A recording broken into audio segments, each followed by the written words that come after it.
Todos conocemos la historia del rey Arturo, el rey legendario, los resplandecientes caballeros de la mesa redonda, el mago Merlín y la espada en la piedra. Durante siglos, estos relatos han capturado la imaginación del mundo, una época dorada de honor, caballerosidad y hazañas heroicas. Detrás de las leyendas, la poesía y el romance medieval, podría haber una historia mucho más antigua y misteriosa. Una enterrada en el caos tras la caída del Imperio Romano en Britania. Pero queda una pregunta. ¿Quién fue realmente el rey Arturo? ¿Fue un gran caudillo británico que enfrentó a invasores sajones? ¿Fue un príncipe de un reino gaélico que abarcaba el oeste de Escocia? ¿O un antiguo rey galés? ¿O es algo completamente diferente, una leyenda nacida de muchos héroes entrelazados en un solo rey inmortal? ¿Por qué su nombre resonó 1000 años en la historia? ¿Por qué cronistas, poetas y reyes reclamaron su legado? ¿Quiénes fueron los enemigos que enfrentó en la Edad Oscura de Britania y qué batallas forjaron el nacimiento de una leyenda medieval?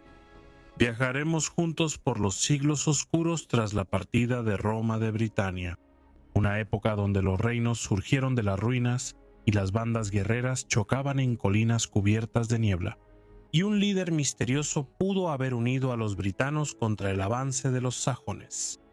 Este es el relato detrás de la leyenda, la historia detrás del rey Arturo. Muchos historiadores piensan que el personaje recordado como Arturo podría representar las hazañas de Ambrosio Aureliano, un líder romano-britano. En los años oscuros y violentos tras el colapso romano en Britania, las invasiones sajonas trajeron devastación a la isla.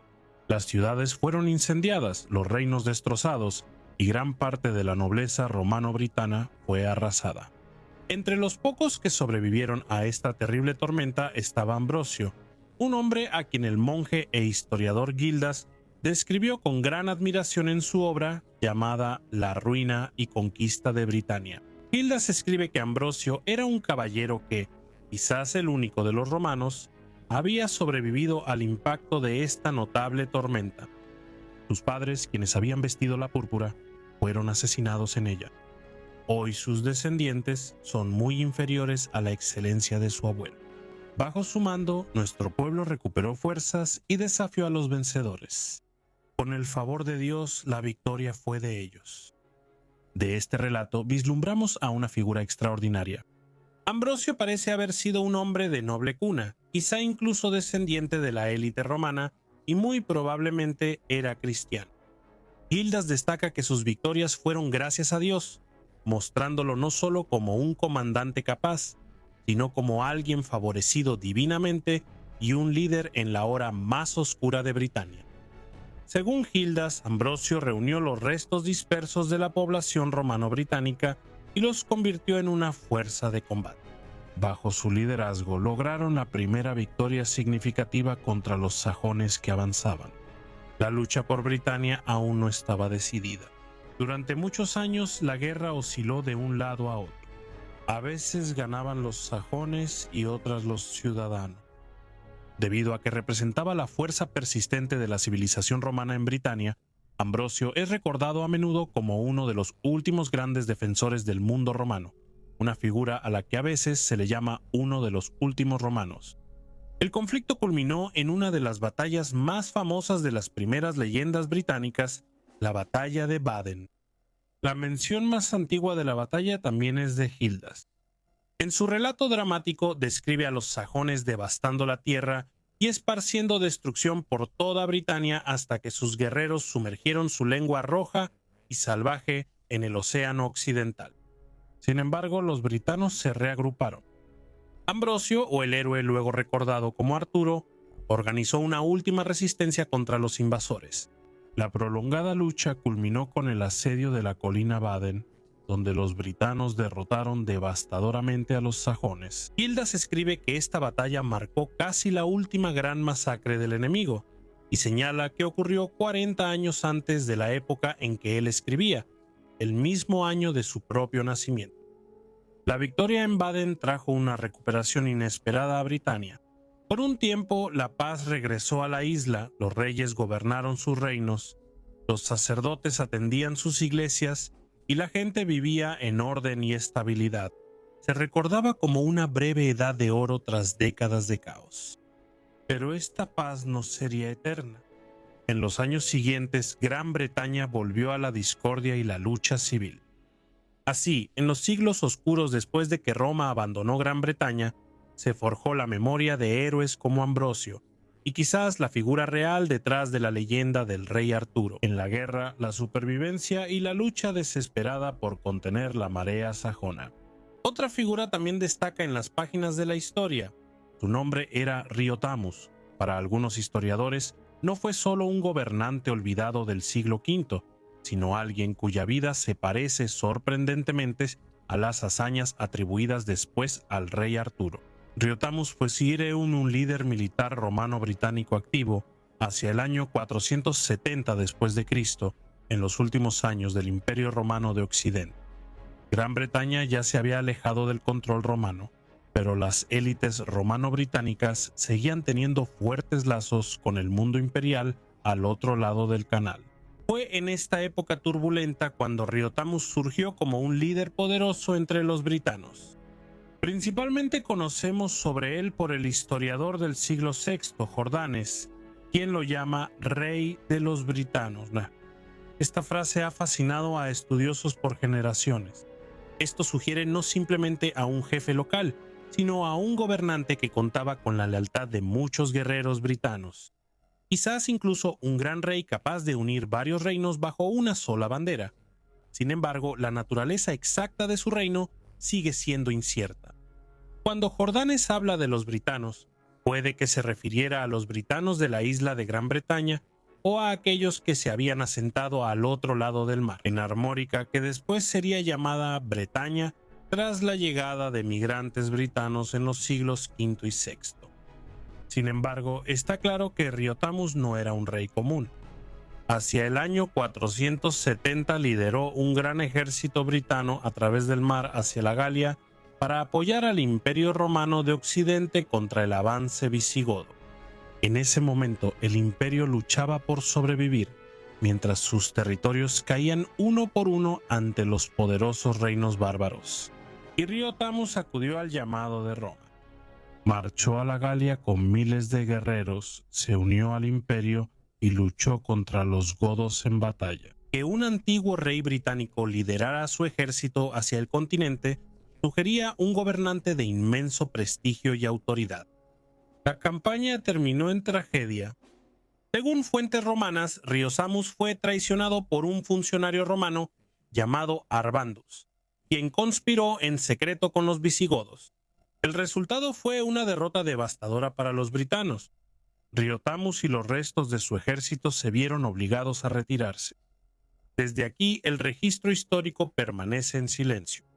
Riotamus desaparece de la historia. La última ubicación conocida de su retirada está cerca del pueblo de Avalon. Para algunos estudiosos, esta coincidencia resulta muy intrigante, pues recuerda a la legendaria isla de Avalon, donde supuestamente fue llevado el rey Arturo tras su última batalla.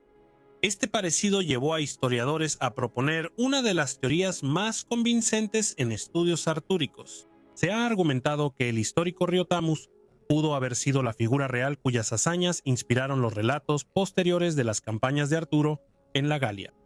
En la crónica medieval Historia Regum Britanni, el rey Arturo lidera un gran ejército británico por el canal para luchar en el continente, un sorprendente paralelo con la campaña histórica de Riotamus.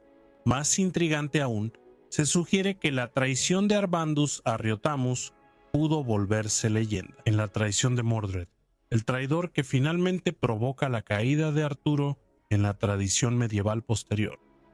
Otra teoría interesante sugiere que Riotamus quizá no fue una figura distinta. Historiadores sugieren que Riotamus era un título que significaba Gran Rey o Rey Supremo. El hombre detrás de este título pudo haber sido el líder romano-británico Ambrosio Aureliano, una figura ya conocida en las primeras fuentes británicas como el gran defensor de los britanos contra los invasores sajones.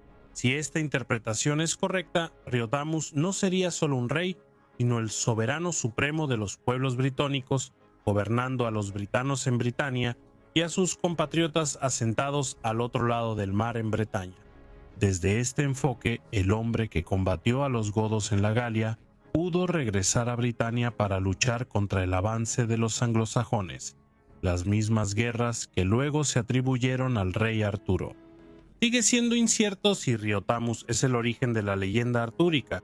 La evidencia es fragmentaria y los siglos entre historia y mito han oscurecido la verdad. Las similitudes son difíciles de ignorar. En los difusos registros del siglo V, Riotamus destaca como uno de los candidatos más convincentes para la figura histórica que pudo haber inspirado la perdurable leyenda del rey Arturo.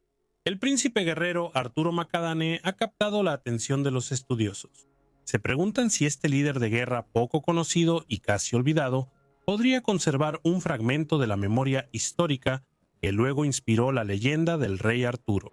Arturo era hijo de Aden mac Gubran, el poderoso rey del reino gaélico de Dal Riada, un reino que abarcaba las costas occidentales de Escocia e Irlanda durante el siglo VI.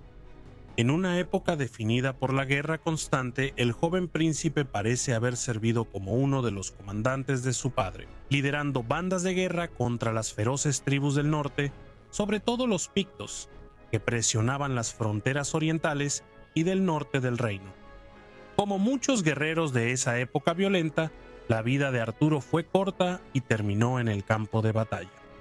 Junto con su hermano se dice que cayó en la feroz lucha que ahora se conoce como la Batalla de Meathi, en algún momento a finales del siglo VI, quizás entre los años 580 y 596.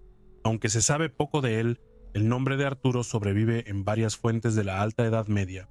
Una de las más importantes aparece en la vida de San Columba, escrita alrededor del año 700 por el monje Adomnan de Iona. Aquí Arturo aparece en un episodio dramático que involucra al gran misionero irlandés Columba y al propio rey Aidan.